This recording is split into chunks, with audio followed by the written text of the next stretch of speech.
They say humanity's greatest wars were fought over land or gods.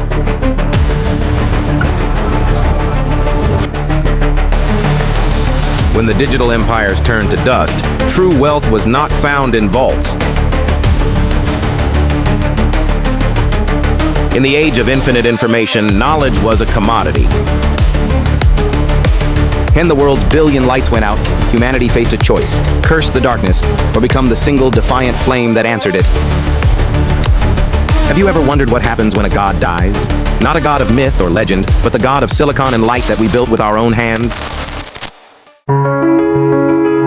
It didn't begin with a fire in the sky or a tremor in the earth.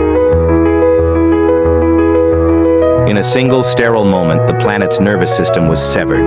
Billions of voices, thoughts, and dreams simply ceased to be. The ghosts of our digital age are not spirits, but frozen pixels, the last smiles and final goodbyes.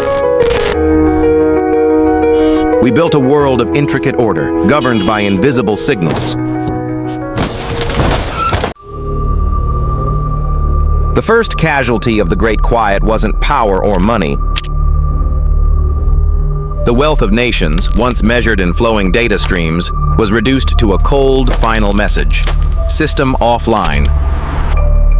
They gathered not for their money, but for meaning. They stood before the silent temples of commerce. In the quiet hum of dead machinery, the masters of the universe learned a terrible truth: you cannot own a ghost. The currency of the future, a weightless promise of convenience, became the first relic of a world that no longer existed. For a brief, terrifying moment, the pilots of our age became ancient mariners again, navigating not by screen. They were the sentinels of the sky, the choreographers of a complex aerial ballet. Now they could only watch as the stage fell into chaos. The great arteries of global trade, once pulsing with the lifeblood of civilization, had clotted. The modern Centaur man, fused with his machine, was severed. The endless chains of the supply line rusted in a single, silent afternoon. The world was still brimming with energy, but the keys to unlock it were gone. The flow of power choked at its source. Hunger doesn't always arrive with a roar. Sometimes it begins with the quiet, hollow echo of an empty shelf. A cruel paradox was born: a world of plenty, separated from a world of need by a chasm of lost connection. The great engine of production, the tireless metal heart of our world, simply went to sleep. In the control rooms of civilization, the demigods of power watched their digital kingdoms blink out of existence, one by one. For the first time in a century, the cities fell silent enough for humanity to see its true place in the universe: a small, driven back to its primal beginnings, humanity huddled around the flame, rediscovering the ancient pact between fire. The comforts we called necessities revealed their fragility. The quiet halt of a pump signaled a return to the oldest and most brutal of tyrannies: thirst. The rivers, once the cradle of civilization, became the front lines of its collapse. The miracles of modern medicine, reliant on an invisible web of power and data, were stripped away, leaving only skill. Law and order are not written in books. They are maintained by connection.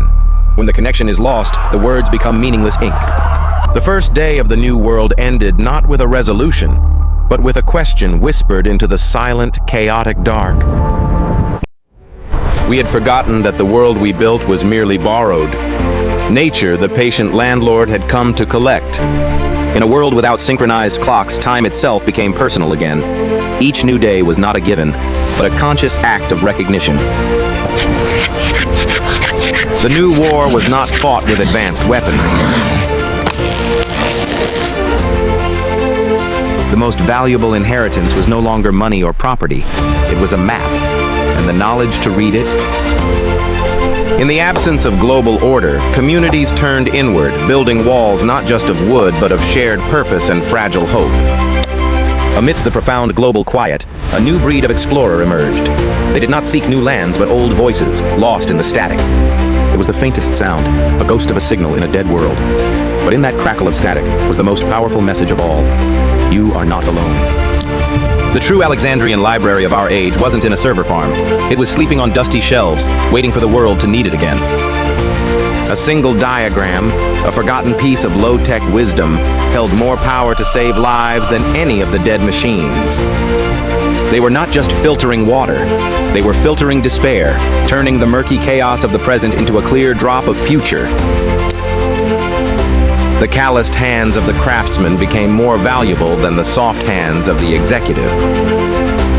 To survive, humanity had to reforge its ancient pact with the elements, commanding iron and fire not with software.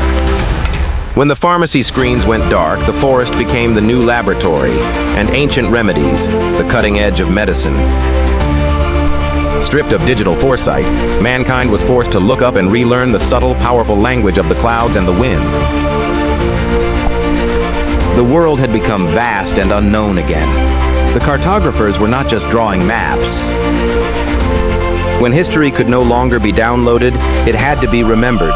And in the remembering, it was transformed into legend. The new battlefields were not between nations, but between humanity and the tyranny of distance. Through a storm of static, a sliver of melody emerged, a testament that even in the deepest silence. The printing press, a relic of a bygone era, was reborn as a revolutionary weapon, firing broadsides of hope into the quiet darkness. 4 simple words on a rough sheet of paper became the founding document of a new world, a defiant shout into the void. The riders of this new age carried no apocalyptic warnings. They carried the most radical message imaginable: connection. A handshake, a shared look, the passing of a single sheet of paper. This is how the web of humanity was painstakingly rewoven. The marketplace was reborn, not as a stream of data, but as a confluence of hands, voices, and the tangible weight of real goods. The steady rhythmic swing of a pendulum became a declaration of independence from the tyranny of the global, synchronized second. The ancient highways of water, once superseded by sky and fiber, reclaimed their throne as the lifelines of a scattered people. They planted seeds in the soil. The most critical battle was for the minds of the young to teach them the wisdom of the past without trapping them in its sorrows. This was not a library, it was a sanctuary. Every copied page was a prayer against the slow, creeping death of amnesia. The oldest form of long-distance communication was reignited, a chain of fire and faith stretching across the dark and lonely peaks. The new civilization was not a skyscraper, but a gardenless, ambitious, perhaps, but with deeper and more resilient roots. The fundamental conflict of the new age was revealed: to dam the river for power, or to let it flow with purpose. Without the buffer of screens, human beings had to face each other. Dialogue, with all its difficulty and grace, became the new technology. An artifact from a lost civilization. To the child, the smartphone was not a tool, but a talisman, a dark mirror from a world of magic. How do you explain a prayer to someone who has never known the God? We built our digital temples to be eternal, forgetting that nature is the ultimate architect of ruins. The sum total of human knowledge, our great digital library, was left to the slow, patient, and final judgment of a single drop of water. By losing our connection to the global network, we finally restored our connection to the cosmos. The astronomer's charcoal sketch, a humble and personal observation, became more meaningful than 1,000 petabytes of data from a space probe. A single crackling voice crossed the void. It was not a command or an advertisement. In the absence of passive consumption, entertainment became an active creation, a shared ritual that bound the family together. To look into their eyes was to see the ghost of a drowned world. The circuit boards and processors of the old world were not trash. They were the broken shards of a fallen god. Joy was no longer a private experience curated and shared online. It was a public and glorious fire, warming everyone in its glow. For the first time, humanity could see the true architecture of the night, a universe far more vast and complex than any network we could ever build. A handwritten letter became a precious artifact, its value measured not in speed, but in the weight of the time and distance it had traveled. Progress, once a vertical climb toward the intangible, became a horizontal journey, slower, heavier, but moving forward on the solid ground of reality. The art of shared silence, of simply being present with another soul, was rediscovered on a quiet hilltop at dusk. The blank spaces on the map were no longer signs of ignorance, but invitations to adventure. The world was large and full of wonder again. The lone climber on the peak symbolized a new humanity, one that had stopped trying to conquer the world with technology. They built their fortress of knowledge from stone and wood, ensuring it could withstand the one thing their digital world could not, a loss of power. In a world that had forgotten how to code, beauty became the new language of science. To tell time by the sun is to accept your place in a system far older and greater than yourself. From the wreckage of the old world, a new music was born, a soundtrack for resilience.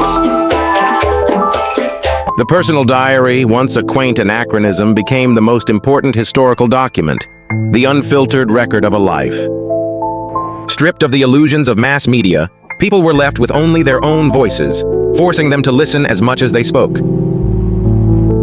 When you can no longer curate a digital profile, you are left with only the reflection staring back at you from the water. The simple kite, a string tied to the wind, became a more profound symbol of aspiration than any rocket. The lighthouse, a machine of profound simplicity, resumed its lonely, vital vigil, a triumph of analog grace over digital failure. The intricate dance of gears in a mechanical watch became a revered art form, a miniature universe of order in a chaotic world.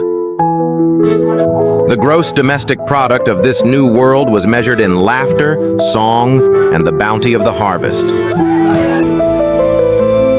To plant a tree is an act of radical faith, a belief in a future you may never see.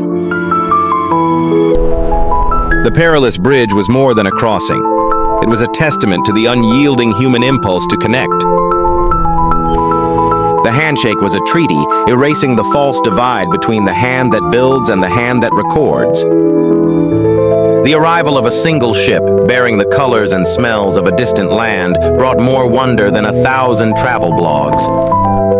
Looking at the old map was like looking at a photograph of a loved one who was gone forever, a memory of a life that was faster.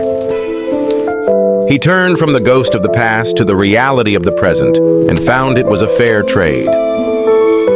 In the profound quiet, the world itself began to speak not in words, but in the perfect, simple physics of a single drop of dew. The sun rose not just on a new day, but on a new epoch, born from the quiet death of the one before. Perhaps the ultimate lesson was this: to find our place in the universe, we first had to disconnect from the world.